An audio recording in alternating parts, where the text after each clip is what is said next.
Киев начинает диалог с Пекином. В Украине и России топ-тема переговоры о завершении войны, а в Польше поставили ультиматум Лукашенко. В эфире «Нехта» самые важные и интересные новости к этому часу. Форсирование Днепра. Способны ли российские войска перебраться на правый берег Херсонской области и где сейчас самые ожесточенные бои? Так вот, логика говорит о том, что россияне в принципе должны начать такого же рода действия, беспокоящие, я бы так сказал, и по правому берегу. Польша готова на нормализацию отношений с Белоруссией, но прежде Лукашенко должен выполнить условия Варшавы. О чем речь? Для нас это тоже невыгодно, но мы начинаем созревать для этого. Завершение войны и мир, но на чьих условиях? Почему в Москве и Киеве все чаще говорят о переговорах? В целом, это, конечно же, лучше, чем заявление о том, что какие-либо контакты с российской стороной исключаются. Друзья, доброе утро. Буду рад вашему лайку, подписке и репосту. Вы прекрасно знаете, что для нас это очень важно. Также оставляйте свои комментарии и спасибо вам за обратную связь. Об актуальных и важных событиях прямо сейчас начнем. 23 июля начинается официальный визит украинского министра иностранных дел в Китай. Кулебу пригласил его коллега из КНР Ван И. Помимо разговоров о двусторонних отношениях, основной темой будет завершение войны в Украине. Главной темой обсуждения станет поиск путей прекращения российской агрессии и, возможно, роли Китая в достижении устойчивого и справедливого мира. Напомню, Китай и Бразилия обнародовали свой так называемый план мира в конце мая. Тогда они назвали несколько основных его пунктов. Это был призыв не расширять зону конфликта и выйти на путь деэскалации. Кроме того, был акцент на переговорах, мол, для РФ и Украины это единственное жизнеспособное решение. Помимо этого, Китай и Бразилия требовали защиты гражданского населения, а еще провести обмен пленными и не допустить ядерный конфликт. В МИД Китая говорили, что план прекращения войны был согласован советником президента Бразилии совместно с главой МИД Китая Ван И. И именно Ван И будет встречаться с Кулебой. В информационном пространстве Украины и России все чаще поднимается тема предстоящих переговоров. Одно из последних сообщений – заявление Пескова, который отреагировал на слова Зеленского. В целом, это, конечно же, лучше, чем заявление о том, что какие-либо контакты с российской стороной исключаются из главы российского государства. И, конечно же, разговор в той или иной тональности о диалоге гораздо лучше, чем разговор о намерении воевать до последнего украинца. Но что конкретно стоит за этими словами, о каких конкретно планах идет речь и о каких действиях в этом направлении? Напомню, что накануне в большом интервью BBC Владимир Зеленский заявил, что во время второго саммита мира Украина готова говорить с представителями РФ, несмотря на то, будет это Путин или же кто-то другой. Но важно, чтобы Россия была готова обсуждать мир на условиях украинского мирного плана. В то же время издание РБК Украина со ссылкой на свои источники в украинской власти сообщает, что переговоры с РФ не означают территориальные уступки, а сами разговоры о возможных переговорах – это не часть какой-то спланированной кампании для украинской аудитории. Поведение Орбана и его самоуправство сейчас активно обсуждают в Европе. Среди министров иностранных дел стран ЕС остро стоит вопрос, как реагировать на выходки венгерского премьер-министра, в частности на то, что он съездил к Путину, буквально через несколько дней после того, как Венгрия начала председательствовать в Совете ЕС. Я созову заседание для министров, чтобы обсудить то, что произошло в последние недели. От визита премьер-министра Орбана в Москву, Киев и Пекин и до выступления венгерского министра иностранных дел в Совете Безопасности ООН, где он обвинил Европейский Союз в том, что мы подталкиваем к войне. Это абсолютно неприемлемо. Европейский Союз поддерживает Украину и желает завершить эту войну на основе устава Организации Объединенных Наций. Напомню, лидеры ЕС сейчас говорят о бойкоте Венгрии или о снижении уровня участия министров в неформальной встрече в Будапеште в конце августа. Однако стоит отметить, страны расходятся во мнениях относительно целесообразности таких мер. 30 тысяч росгвардейцев отправил Кремль в Украину. О таком количестве оккупантов Росгвардии сообщает Минобороны Британии.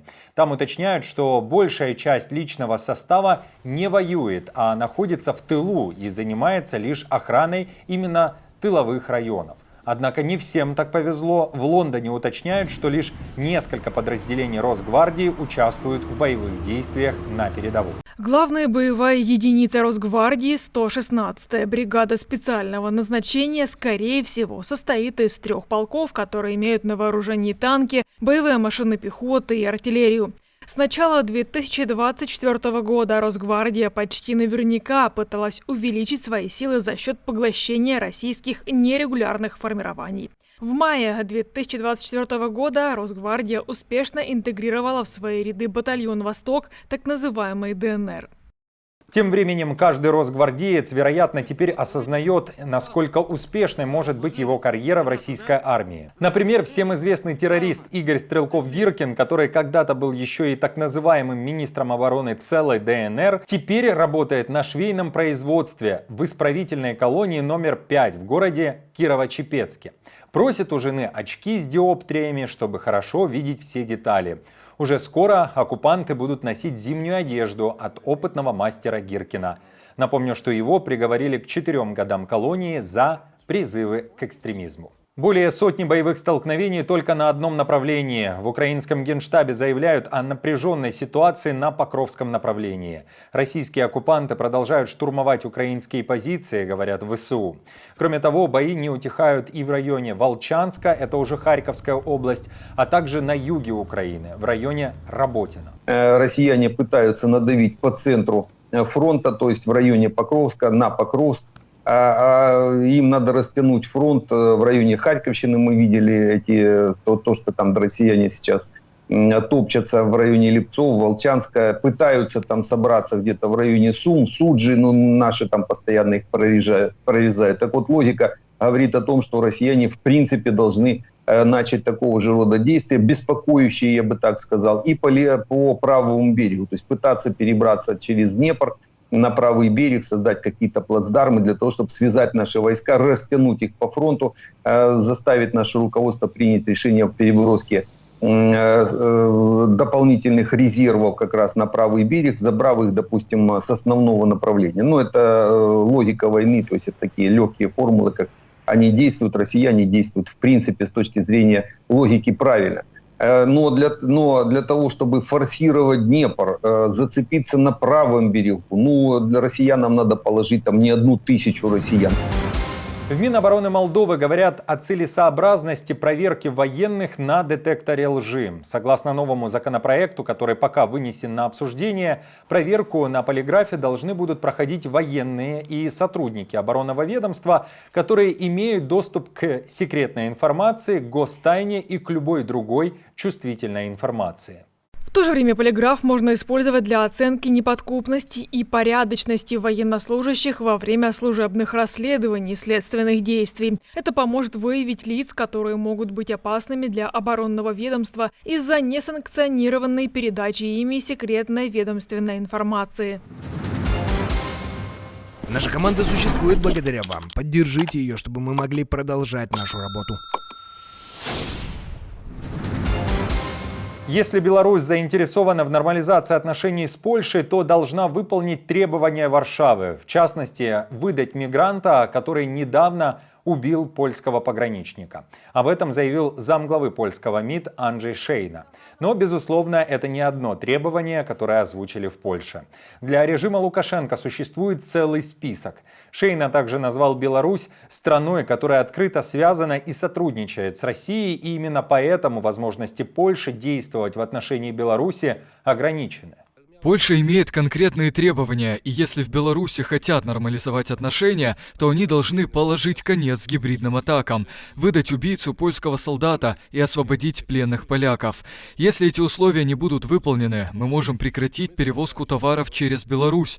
Для нас это тоже невыгодно, но мы начинаем созревать для этого, и в Беларуси уже отмечают, что мы настроены серьезно.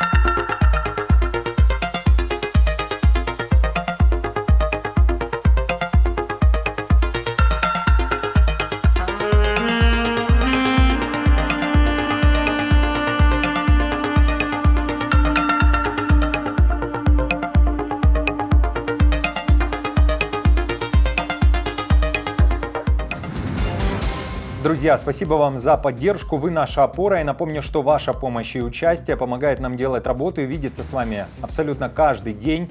Постоянных донаторов и их комментарии вы видите сейчас на экране. Мы благодарны за эту поддержку. Если же вы хотите присоединиться к их числу, то нажимайте на кнопку «Спасибо» под нашим роликом или становитесь постоянным спонсором нашего канала. Мы с командой продолжаем следить за самыми важными новостями. Оперативную информацию от Нехта ищите, как всегда, в наших телеграм-каналах или на платформе X. Спасибо вам за доверие и то, что остаетесь с нами. До новых встреч и хороших вам новостей.